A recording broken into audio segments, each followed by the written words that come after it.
Magandang gabi sa inyong lahat, sa lahat ng nakikinig, nanonood sa oras nito. Purihin natin ang Diyos kasi nakasama ka, napaunlakan mo ang invitasyon na nag-invite sa iyo. Pero gusto kong ipaalam sa iyo, kapatid, kung sino ka man na nandito ngayong gabi at nanonood sa gawain nito, gusto kong ipaalam sa iyo, ang totoo na nag-invite sa iyo ay walang iba kundi ang ating Diyos na buhay. Sa pamagitan ni Jesucristo, ikaw ay iniimbitahan ng Panginoon. Ginamit lang ng Panginoon itong mga kapatid natin, mga cell leaders, maring ikaw ay napilitan sa kanilang invitation. Ganun pa man, salamat pa rin sa Lord dahil tumugon ka sa invitasyon ng mga taong ito na ginamit ng Panginoon. At sa oras nito, gusto kong ipaalam sa iyo na ikaw ay napakahalaga sa Panginoon. Amen? So gusto kong basahin ang salita ng Panginoon. Lucas chapter 19 verse 10. Luke 19 verse 10. Ito ang sabi ng salita ng Diyos. For the Son of Man came to seek and to save what was lost. Sapagkat naparito ang anak ng tao upang hanapin at iligtas ang mga naliligaw. So the title of this message is Hinahanap Ka ng Diyos. Ulitin nga natin, hinahanap ako ng Diyos. Yan, hinahanap ka ng Diyos. Okay, alam nyo ba, kapag ang batas o ang pulis ang naghahanap sa atin, ano ang dahilan kung bakit hinahanap ng pulis ang mga tao? No? Ang dahilan ay upang sila hulihin, kung sila ay nagkasala, sila ay iligpit, sila ay ikulong, sila ay parusahan. Yun ang dahilan, kung bakit ang batas hinahanap ang mga tao para bigyan ng kaukulang parusa ang sinuman na nagkasala. Okay? Now, ang Diyos, iba sa Diyos. Ibang-iba sa Panginoon. Hinahanap ka ng Diyos, hindi upang parusahan. Hinahanap ka ng Diyos, hindi upang saktan. Hindi upang ikaw ay pahirapan. Hinahanap ka ng Diyos. Bakit? Sapagkat mahal na mahal ka ng Diyos. Mahal na mahal ka ng Diyos, kaya Kanya hinahanap. Kaya Kanya hinihintay. Bakit ka hinahanap ng Diyos? Unang-una, dahil mahal na mahal ka Niya. Sabi ng Diyos, gayon na lamang ang pagsinta ng Diyos sa sanlibutan. Kaya ibinigay Niya ang Kanyang bugtong na anak upang ang sinumang sa Kanya'y sumampalataya ay hindi mapahamak kundi magkaroon ng buhay na walang hanggan. Ganyang kakatindi, ganyang kakamahal ng Diyos. Nang dahil sa iyo, ang Diyos ay nagkatawang tao sa katauhan ni Jesucristo upang mamatay doon sa krus para patunayan ang Kanyang pag-ibig sa atin. Bakit ka hinahanap ng Diyos? Sapagkat napakahalaga mo sa Diyos. Gusto kang iligtas ng Panginoon. Gustong ayusin ng Diyos ang buhay mo. Gusto kang pagpalain ng Panginoon. Gustong isaayos ng Diyos ang ating buhay. Hinahanap ka ng Diyos saan ka man lugar. Ang tao naman patuloy na nagtatago. Akala ng tao siya ay makakatago sa Diyos. Akala ng tao hindi siya nakikita ng Diyos. Kitang-kita ka ng Diyos. Alam ng Diyos na kapag ikaw ay malayo sa Kanya, tiyak ang iyong kapahamakan. Tiyak ang iyong pagkasira ng iyong buhay. Kaya ka hinahanap ng Panginoon. Dahil gusto kang pagpalain ng Panginoon. Ang sabi ng salita ng Diyos, "For the Son of Man came to seek and to save what was lost." Hinahanap ng Diyos ang mga naligaw. Iligtas ang mga naliligaw. Alam niyo ba, lahat ng tao, kapag wala siya sa Diyos, kapag wala siyang pagkakilala sa Diyos, siya ay ligaw. Parang tupang naligaw. Walang direksyon ang buhay. No? Walang nag-aalaga sa kanya. Kawawa. Anytime pwede siya mapahamak. Pero mapalad ka. Isa ka sa hinahanap ng Diyos. Oo, ikaw yon. Sino ka man na nakikinig ngayon, sino ka man na nanonood ngayon, gusto kang kausapin ng Diyos. Matagal kang hinahanap ng Diyos. Bakit? Kasi mahal na mahal ka ng Diyos. Ayaw niya na ikaw ay mapahamak. Ayaw niya na mapariwala ang iyong buhay.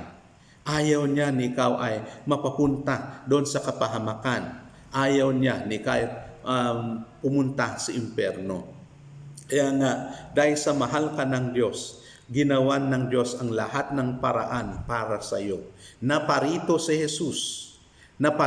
Jesus upang katagpuin ka, upang iligtas ka, upang bayaran ang iyong kasalanan. Alam mo ba kapatid, nang dahil sa akin, si Jesus nagdusa doon sa krus. Walang kasalanan si Jesus. Wala siyang ginawang anumang kasalanan. Pero nang dahil sa akin, nang dahil sa iyo, siya ay nagdusa, siya ay namatay doon sa krus para matubos tayo sa ating kasalanan. Bakit? Kasi mahal ka ng Diyos. Kung tutuusin, pabayaan na lang tayo ng Diyos na tuloy-tuloy sa kapahamakan, tuloy-tuloy na masadlak sa kasalanan, tuloy-tuloy na pumunta sa impyerno. Dahil yon ang kabayaran ng kasalanan natin. Ang kabayaran ng ating kasalanan ay kamatayan. Subalit, ang libreng kaloob ng Diyos ay buhay na walang hanggan kay Kristo Jesus na ating Panginoon. So meron palang libreng regalo ang Diyos sa atin. Anong libreng yan? Kaligtasan. Buhay na walang hanggan. Binayaran ni Jesus ang iyong kasalanan. Libre yun, no? Nang dahil sa iyo, si Jesus ay namatay doon sa krus bilang bayad para sa iyong kasalanan. Bayad para sa ating kasalanan. Bayad para hindi ka mapahamak. Diba? Ganyan kakatindi. Ganyan kahalaga sa Panginoon. Nang dahil sa iyo, namatay ang Panginoon. Para ano? Para ikaw ay mabuhay. So anong gagawin mo doon sa libreng kaloob ng Diyos? Ang gagawin mo lang naman, kailangan mong tanggapin ang Panginoon. Kailangan mong kilalanin ang Panginoong Jesus. Kilalanin mo siya sa iyong buhay. Kilalanin mo siya na siya yung namatay para sa iyo. Kilalanin mo siya na siya yung Diyos na may kakayahang iligtas ka. Siya yung Diyos na nagbibigay ng buhay sa iyong buhay. Siya ang Diyos na may kakayahang ayusin, baguhin ang iyong buhay. Ang gagawin mo lang, lumapit ka sa Panginoon. Lumapit ka sa Panginoon. Huwag ka magtago. Kita ka naman ng Panginoon eh. Kitang-kita ka ng Diyos. Alam ng Diyos ang pinagdadaanan mo. Alam ng Diyos ang iyong kalagayan. Alam ng Diyos na nahihirapan ka. Alam ng Diyos na mapapahamak ka kapag hindi ka lumapit sa Kanya.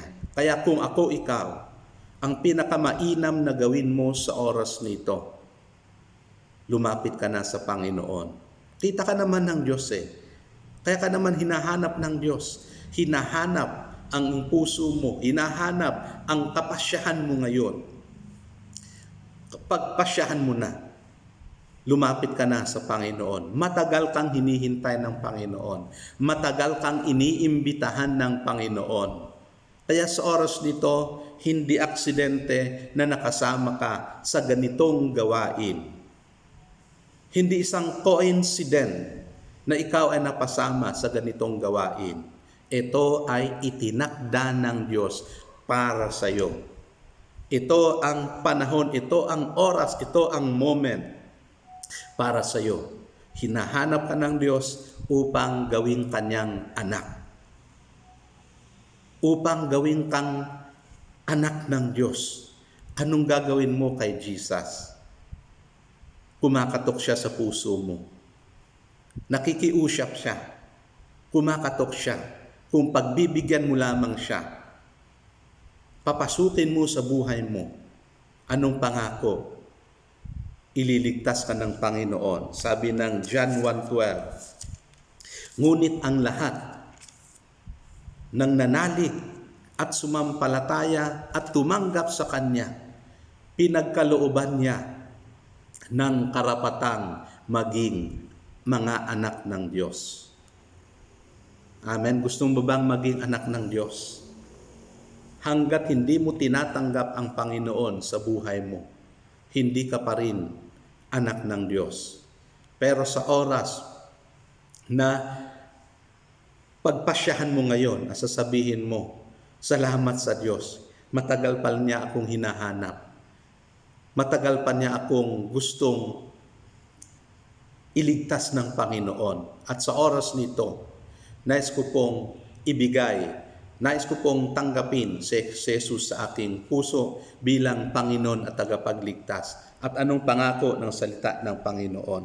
Sa oras na ginawa mo na sampalatayanan at tanggapin si Jesus sa puso mo, ang pangako ng salita ng Diyos, gagawin kanyang anak. Amen? Gagawin kang anak ng Diyos. Paano ka magiging anak ng Diyos? Lumapit ka sa Kanya. Aminin mo na hindi mo kayang iligtas ang sarili mo. Aminin mo na hindi mo kayang baguhin ang buhay mo. Aminin mo na si Jesus lang ang tagapagligtas. At tanggapin mo sa iyong buhay, sa iyong puso. Buksan mo ang iyong puso sa Panginoon. Sabi niya, gagawin kang anak ng Diyos. Amen. Mga kapatid, mga minamahal na nakikinig sa oras nito. Kaya sa oras nito, ang pinakamainam na gawin mo, huwag mong tanggihan ang Panginoon. Huwag mo siyang pahindian.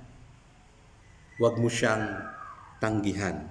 Sa oras na tinanggihan mo ang Panginoon, mananatili ka sa kasalanan, mananatili ka na ligaw, mapapahamak ang buhay mo. Pero sa oras na pinagpasyahan mo, nakilalanin at tanggapin si Jesus sa buhay mo, pangako, gagawin kang anak ng Diyos. Kaya sa oras nito, pwede ba tayong yumuko? Yumuko ka. Iyuko mo yung ulo. Ipikit mo ang iyong mata. Namnamin mo. Bakit ka hinahanap ng Diyos? Kasi mahal na mahal ka ng Diyos. Matagal kang hinahanap ng Diyos. Kasi nais kang iligtas ng Diyos. Nais kang ayusin ng Diyos. Higit sa lahat, nais ng Diyos na magiging anak kanya. Kaya habang nakayuko ang iyong ulo, nakapikit ang iyong mata, sabihin mo ang prayer nito ng pagtanggap kay Jesus bilang Panginoon at tagapagligtas. Sabihin mo, ulitin mo lang na parang ikaw ang nananalangin. Ulitin mo ang prayer nito. Sumunod ka sa prayer nito. Huwag kang mahiya. Huwag kang mahiya. Buksan mo iyong labi at sundan mo ang prayer nito. Sabihin mo, Amang Diyos, marami pong salamat. Matagal mo pala akong hinahanap para ako ay iligtas, para ako ay baguhin, para ako ay yakapin, para ako ay pagpalain. Amang Diyos, sa oras nito, narinig ko po ang iyong panawagan. Narinig ko po ang iyong salita na mahal mo pala ako. Nang dahil sa akin, namatay si Jesus para mabayaran, para matubos ang aking mga kasalanan. Kaya sa oras nito, Amang Diyos, lumalapit po ako sa iyo. Patawarin mo po ako. Linisin mo po ako. Hugasan mo po ako sa dugo ng iyong anak na si Jesus na umagos doon sa krus. Ngayon, ako po'y sumasampalataya. Binubuksan ko ang aking puso. Tinatanggap ko si Jesus bilang Panginoon at tagapagligtas. Gawin mo akong anak mo sapagkat tinanggap ko si Jesus sa aking puso. Sa oras na ito, ako'y anak mo na. Isulat mo na rin po ang aking pangalan sa aklat ng buhay. Salamat po, Amang Diyos. Salamat sa pagtanggap mo sa akin. Salamat sa kapatawaran sa lahat ng aking mga kasalanan. Mula ngayon, ako rin po ay magpapasya. Maglilingkod po ako sa iyo. Bilang pasasalamat sa pagliligtas mo sa akin. Magpapatuloy po ako kahit anong mangyari. Hindi po ako lalayo sa iyo, Panginoon. Salamat po. Tulungan mo po akong lumago bilang bagong anak mo, Panginoon. Bigyan niyo po ako ng leader na tutulong sa akin upang ako ay lalong mapalapit sa iyo, lalong lumakas at tumibay at tumatag sa aking pananampalataya. Salamat po. Ito po ang aking panalangin sa pangalan ni Jesus. Amen. Amen. Amen. So, salamat kay Lord. Salamat kay Lord. Kung yung panalangin na yan ay totoo galing sa puso mo, ito ang sabi ng Biblia, ikaw ay anak ng Diyos. Anak ka ng Diyos. Tatay mo ang Diyos. Kaya kung meron kang pinagdadaanan, kung meron kang problema, lapit ka lang. Lapit lang tayo sa ating tatay na nasa langit, na nagmamahal at nagmamalasakit sa atin. Amen? Ngayon, kung gusto mo magpatuloy, lumago sa pananampalataya, ayun, yung nag-invite sa iyo, magpatuloy ka na dumikit sa Kanya. Patuloy ka na magpa-disciple sa Kanya upang matulungan tayo sa ating paglago sa spiritual nating buhay. Salamat sa Panginoon. So, minsan pa tayo mag-pray. Lord, salamat po sa lahat ng nagpasya na kayo ay tanggapin, kilalanin bilang Panginoon at tagapagligtas sa oras nito, Panginoon. Prove unto them. Patunayan yun na nga po, Panginoon, kung gaano nyo sila kamahal. Kung meron silang mga problema, family problem, personal problem, Lord God, ang iyong pagkalinga, pagyakap, patuloy niyo pong ipadama sa kanila, Panginoon Ama. Your presence will be always with these people na bagong kumilala po sa inyo, Panginoon. At Lord God, bigyan niyo po sila ng tagapag-alaga upang sila po ay ma-supervise sa kanila pong paglago bilang bagong mga anak niyo po, Panginoon Ama. I declare blessing, favor upon favor sa lahat ng mga nakinig, nakibahagi at sumama sa gawain nito, tumugon sa paanyaya niyo po, Panginoon. Nakilalanin kayo bilang Panginoon at tagapagligtas. Ito po ang aming panalangin, Ama, sa pangalan Jesus. Amen. So, God bless. Tandaan nyo, mahal na mahal kayo ng Panginoon. Mahal na mahal tayo ng Panginoon. Amen. Maging ang iyong buong pamilya, mahal na mahal din ng Panginoon. So, salamat sa Panginoon sa pagkakataon nito na makasama kayo sa gawain nito. Purihin natin ang Panginoon.